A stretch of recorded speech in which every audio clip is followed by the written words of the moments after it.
नमस्कार दोस्तों, ocean network में आपका स्वागत है। 2012 से 2017 तक देश के राष्ट्रपति रहे प्रणब मुखर्जी। उनकी बेटी शर्मिष्ठा मुखर्जी की एक बायोग्राफी आने वाली है। उसके कुछ अंश आ भी गए हैं। 11 दिसंबर को ये रिलीज होने वाली है। इसका नाम है in Pranab my father a daughter remembers. और इसमें शर्मिष्ठा ने बहुत सारे ऐसे खुलासे किए हैं जिनको लेकर के एक बार फिर से राजनीतिक चर्चाएं शुरू हो चुकी हैं। और चर्चाएं ही शुरू नहीं हुई हैं, बल्कि कांग्रेस पार्टी थोड़ा सा असहज दिखाई दे रही है। पूर्व विदेश मंत्री कुंवर नटवर सिंह, उनके रिश्ते खराब हो गए थे सोनिया गांधी से। एक बड़ा मसला था, उसका उल्लेख कभी फिर करेंगे। और उनकी एक पुस्तक आने वाली थी। तो सोनिया गांधी और प्रियंका वाड्रा दोनों उनके निजी आवास पर पहुंच गई थी, ये जानने के लिए कि गांधी नेहरू परिवार के बारे में उनकी पुस्तक में कुछ ऐसा तो नहीं है कि इनकी भद पिट जाए, इनकी फजीहत हो जाए। ये लोग इतने सतर्क रहते हैं, कॉन्शियस रहते हैं अपनी छवि को लेकर के।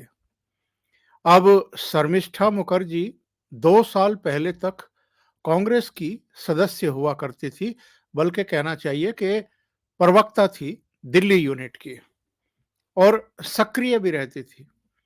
लेकिन जो चाल ढाल है, जो रंग ढंग है, जो पार्टी को, संगठन को चलाने के तौर तरीके हैं इस परिवार के, गांधी नेहरू परिवार के, उससे दुखी होकर के शर्मिष्ठा ने राजनीति से ही संन्यास लेने का फैसला कर लिया था। अब उनकी पुस्तक आ रही है, अपने पिता पर आ रही है, जो देश के राष्ट्रपति रह चुके हैं। मनमोहन सिंह सरकार में वित्त मंत्री भी रहे, वो रक्षा मंत्री भी रह चुके हैं, वो विदेश मंत्री भी रह चुके हैं, वो योजना आयोग के उपाध्यक्ष भी रह चुके हैं। और ऐसे समय उपाध्यक्ष रहे थे जब doctor Manmohan Singh reserve bank के गवर्नर हुआ करते थे, और वो वित्त मंत्री रहे। उस समय भी मनमोहन सिंह रिजर्व बैंक के गवर्नर थे और प्रणब मुखर्जी के अंडर में एक तरीके से काम करते थे। लेकिन बाद में एक दौर ऐसा भी आया जब सोनिया गांधी ने मनमोहन सिंह को प्रधानमंत्री बना दिया और प्रणब मुखर्जी फिर उनके अंडर में वित्त मंत्री रहे। इस पर फिर से आते हैं। लेकिन जो शर्मिष्ठा ने किताब में खुलासे किए हैं, इनमें बहुत सारे ऐसे किस्से कहानियां हैं जो प्रणब मुखर्जी अपनी बेटी को सुनाते थे। कुछ घटनाओं की वो साक्षी रही हैं, कुछ मामलों में उन्होंने अपने पिता से बातचीत की, तो उनको बहुत सारी नई नई जानकारियां प्राप्त हुई। शर्मिष्ठा मुखर्जी ने इस किताब में जो अहम खुलासे किए हैं वो ये हैं कि राहुल गांधी अक्सर जब वो राष्ट्रपति थे तो राष्ट्रपति भवन जाया करते थे। और प्रणब मुखर्जी का राहुल गांधी के बारे में ये कहना था कि उसके पास बहुत सारे सवाल हैं, वो बहुत ऊर्जावान भी दिखाई देता है, लेकिन उसे अभी बहुत कुछ सीखना है। यानी राजनीति में वो अभी नौसिखिया ही बना हुआ है। और याद रहे, राष्ट्रपति थे वो 2012 और 2017 के बीच। राहुल गांधी पहली बार मेंबर ऑफ पार्लियामेंट बन गए थे 2004 में। यानी उनके मेंबर ऑफ पार्लियामेंट बनने के करीब करीब 8-10 साल की बात है जब प्रणब मुखर्जी ने राहुल गांधी के बारे में इस तरह की बात कही थी। कि वो अभी नौसिखिया हैं, अभी उनको जटिलताओं के बारे में पता नहीं है कि देश की जटिलताएँ क्या हैं, समस्याओं की जटिलताओं के बारे में। एक बात और उन्होंने इस पुस्तक में खुलासा किया है कि प्रणब मुखर्जी की ये टिप्पणी थी कि अगर राहुल गांधी के ऑफिस को यही पता नहीं है कि एएम और पीएम में क्या फ़र्क है, तो ये पीएमओ कैसे चलाएँगे अगर कभी प्रधानमंत्री बन गए। क्यों कहा था ये प्रणब मुखर्जी ने? इसलिए कहा था क्योंकि अचानक जब वो वॉक कर रहे थे मुगल गार्डन में, अब तो मुगल गार्डन का नाम भी चेंज हो गया है, तो उन्हें राहुल गांधी के राष्ट्रपति भवन पहुंचने की जानकारी दी गई। शर्मिष्ठा मुखर्जी का कहना है कि कम से कम 2 ऐसे काम थे, जिनमें वो किसी तरह के हस्तक्षेप या डिस्टर्बेंस की या कोई बाधा बने, इसको पसंद नहीं करते थे। एक तो जब वो पूजा करते थे, तो तब वो निर्बाध होनी चाहिए। दूसरे, जब वो वॉक करते थे, सैर करते थे, मुगल गार्डन में या कहीं भी राष्ट्रपति बनने से पहले जब वो अपने सरकारी आवास में रहते थे, तब भी वो किसी का मिलना-जुलना, किसी का आकर के बात करना पसंद नहीं करते थे। लेकिन इसके बावजूद वो राहुल गांधी से मिलने के लिए गए और तब पता चला कि राहुल गांधी के मिलने का जो समय था, वो शाम का था, ना कि सुबह का। यानी एएम का नहीं था, पीएम का था। लेकिन वो सुबह ही पहुंच गए। बहरहाल, जिस विषय पर मैंने खास तौर से ये वीडियो बनाया है, वो ये है कि 2004 में जब अटल सरकार की विदाई हो गई और कांग्रेस को जनादेश तो नहीं मिला था। भारतीय जनता पार्टी को 138 सीटें मिली थी और कांग्रेस को उससे 7 सीटें ज़्यादा 145 सीटें मिली थी 2004 के लोकसभा चुनाव में। पर कांग्रेस ने जोड़-तोड़ से सरकार बनाने का फैसला किया। उनमें वामपंथियों का भी सहयोग था, Samajwadi party, Bahujan Samaj party, national conference से लेकर के तमाम दूसरे दलों का, आरजेडी, लालू यादव की, वो सब मिल मिला करके इन्होंने सरकार बनाने का फैसला किया। शुरू में तो लग रहा था कि शायद सोनिया गांधी ही प्रधानमंत्री बनने वाली हैं, पर अचानक डॉक्टर कलाम उस समय राष्ट्रपति हुआ करते थे। बहुत सारे किस्से कहानियाँ हैं कि डॉक्टर कलाम ने उनके विदेशी मूल की बात कह कर के उनको मना कर दिया था, या अगर वो बनती भी हैं तो उसके जो खतरे होंगे, लोगों में जो एक तरीके के रिएक्शंस होंगे, उसको लेकर के उन्होंने सोनिया गांधी से बात की थी और सोनिया गांधी अंतिम समय पर पीछे हट गई थी और उसके बाद फिर प्रणब मुखर्जी और डॉक्टर मनमोहन सिंह, इन दोनों के नाम मीडिया की सुर्खियों में थे कि इनमें से कोई प्रधानमंत्री बनने वाला है या सोनिया गांधी इन्हीं 2 में से किसी को प्रधानमंत्री बनाएंगी। शर्मिष्ठा मुखर्जी का ये कहना है इस पुस्तक में कि जब मेरे कानों में ये बात पड़ी तो मैंने, चूँकि मेरी मुलाकात नहीं हो रही थी, वो बहुत बिज़ी थे, बहुत सारी मीटिंग्स हो रही थी, तो मैंने उन्हें फ़ोन किया और पूछा कि आप प्रधानमंत्री बनने जा रहे हैं? तो प्रणब मुखर्जी ने अपनी बेटी को ये कहा कि मुझे वो प्रधानमंत्री नहीं बनाएँगी। कौन? सोनिया गांधी। प्रणब मुखर्जी ने ये बात क्यों कही थी? इसका खुलासा तो शर्मिष्ठा मुखर्जी ने नहीं किया है, पर हाँ, ये बताया है कि उनके पापा ने उनको ये कहा था कि वो डॉक्टर मनमोहन सिंह को प्रधानमंत्री बनाएँगी। ये जो उन्होंने कहा कि वो मुझे प्रधानमंत्री नहीं बनाएँगी, इसके पीछे की क्या बात थी? उस समय 2004 में तो प्रणब मुखर्जी की बात सही साबित हो गई, उनको प्रधानमंत्री नहीं बनाया गया। डॉक्टर मनमोहन सिंह ने ही प्रधानमंत्री पद की शपथ ली। पर 2012 आते-आते कुछ तो ऐसा हुआ, जिसकी वजह से सोनिया गांधी को उन्हें राष्ट्रपति बनाने का फैसला लेना पड़ा। वो भी बताएँगे क्यों हुआ। 2007 में प्रतिभा पाटिल को उन्होंने राष्ट्रपति बना दिया था और इस फैसले की बड़ी आलोचना हुई थी। बहुत सारे सवाल खड़े हुए थे कि एक अयोग्य को सोनिया गांधी ने राष्ट्रपति बना दिया। यहाँ तक कहा गया था कि जो कभी इंदिरा गांधी की रसोई में काम किया करती थी आकर के, उनका विश्वास जीतने के लिए, या सोनिया गांधी की भी चापलूसी करती थी, उनको राष्ट्रपति बना दिया। और ये बात सही साबित हुई। 2007 और 2012 सबसे वर्स्ट जो है राष्ट्रपति भवन के मामले में और राष्ट्रपति पद के मामले में कही गई कि वो राष्ट्रपति पद के लायक नहीं थी।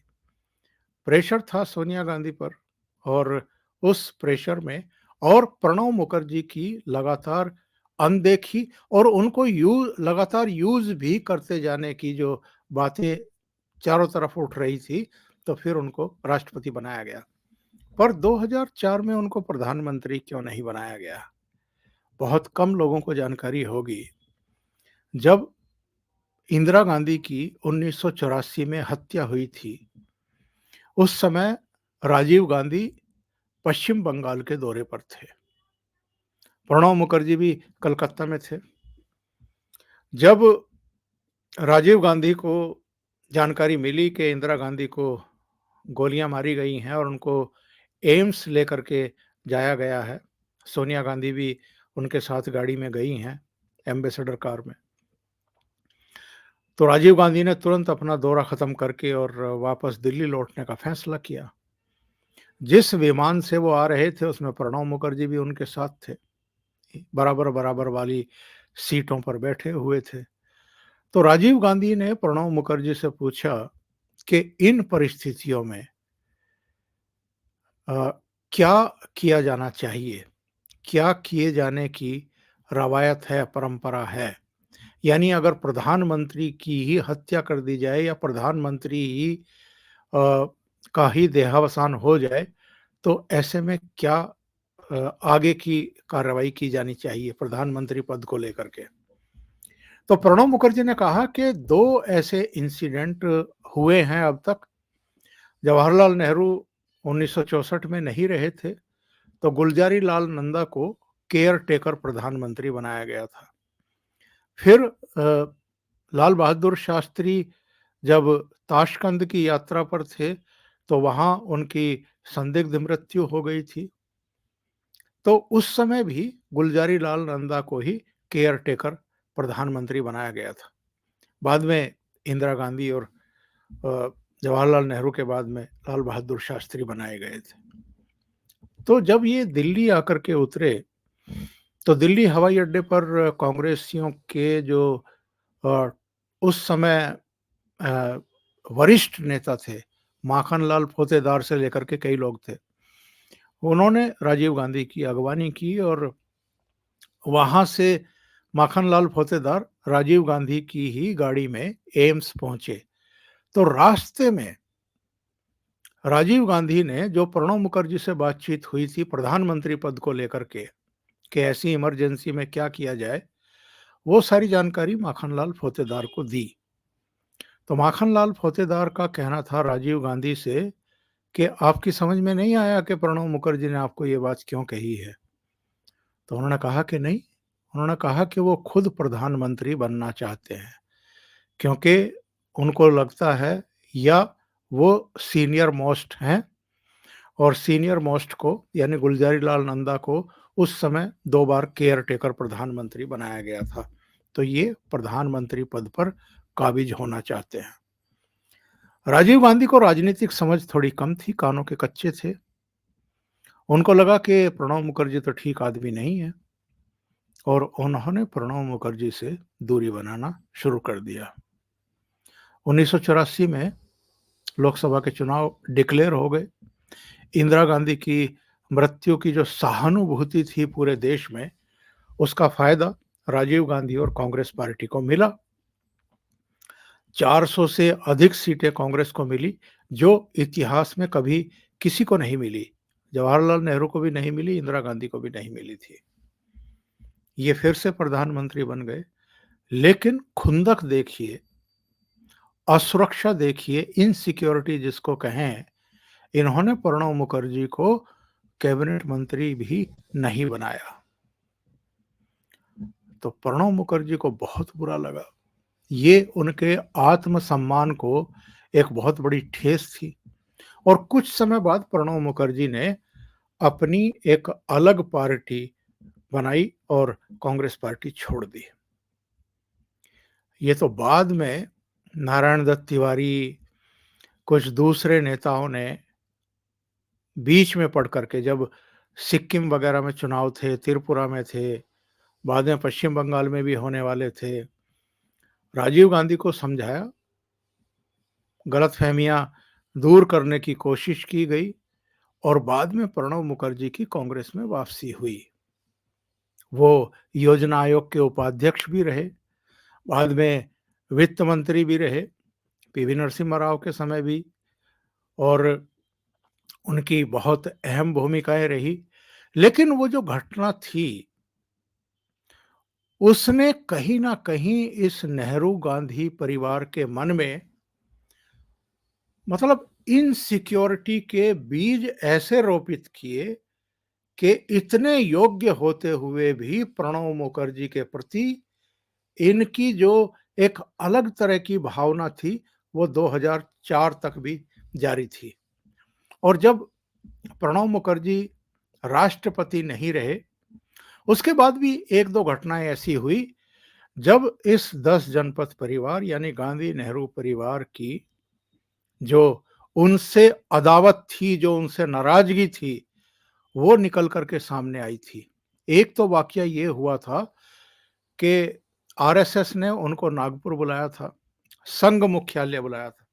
कांग्रेस नहीं चाहती थी कि पूर्व राष्ट्रपति यानी प्रणब मुखर्जी संघ मुख्यालय जाएं, क्योंकि उस समय राहुल गांधी आरएसएस को गालियां दे रहे थे। गालियां देने का इनका रिवाज बहुत पुराना है, इनकी आदतें छूटती नहीं है। तो ये नहीं चाहते थे कि प्रणब मुखर्जी जाए। प्रणब मुखर्जी वहां गए, उन्होंने वहां भाषण दिया और अच्छा भाषण दिया। मतलब ये नहीं कि आरएसएस की ही तारीफ की, पर बहुत सारी ऐसी बातें भी कही कि जो इनके कांग्रेस के एजेंडे को भी सूट करती थी, लेकिन ये लोग पचा नहीं पाए। दूसरी घटना हुई जब प्रणब मुखर्जी को भारत रत्न दिया मोदी सरकार ने। आप में से बहुत सारे लोगों को याद होगा कि जब उनको भारत रत्न दिया जा रहा था राष्ट्रपति भवन में, तो सोनिया गांधी, राहुल गांधी, प्रियंका गांधी वाड्रा या कोई भी सीनियर मोस्ट नेता कांग्रेस का उस समारोह में मौजूद तक नहीं था। आप अंदाजा लगाइए कि ये किस कदर अदावत रखते हैं ऐसे लोगों से। और एक तो प्रधानमंत्री नरेंद्र मोदी हैं, पूरा जीवन एक तरीके से प्रणब मुखर्जी का कांग्रेस की सेवा करते हुए बीता, फिर भी उनको प्रधानमंत्री ने भारत रत्न से नवाजा, सर्वोच्च नागरिक सम्मान। और दूसरी तरफ कांग्रेस थी। आडवाणी ने चिट्ठी लिखी थी डॉक्टर मनमोहन सिंह को कि अटल बिहारी वाजपेयी को भारत रत्न दिया जाना चाहिए। चिट्ठी का जवाब भी नहीं देना मुनासिब समझा इन लोगों ने। तो शर्मिष्ठा मुखर्जी की पुस्तक का बड़ी बेसब्री से इंतजार है। ये तो कुछ खुलासे हैं जिनका उल्लेख मैंने किया है। मुझे लगता है कि जब सारी पुस्तक हम पढ़ेंगे तो और बहुत सारे खुलासे होंगे। अभी के लिए इतना ही। बहुत बहुत धन्यवाद। अगर आपको ये चैनल और इसके कंटेंट पसंद आ रहे हैं तो लाइक करें, कमेंट करें, वीडियो को शेयर भी करें। अभी तक अगर आपने ये चैनल सब्सक्राइब नहीं किया है तो सब्सक्राइब कर लें और साथ में लगे बेल आइकॉन को दबाना ना भूलें, ताकि आगे आने वाले वीडियो और उनके नोटिफिकेशन आप तक पहुंचते रहें। आखिर में कुछ चित्र जो संभवतः आपके स्मृति पटल पर भी होंगे।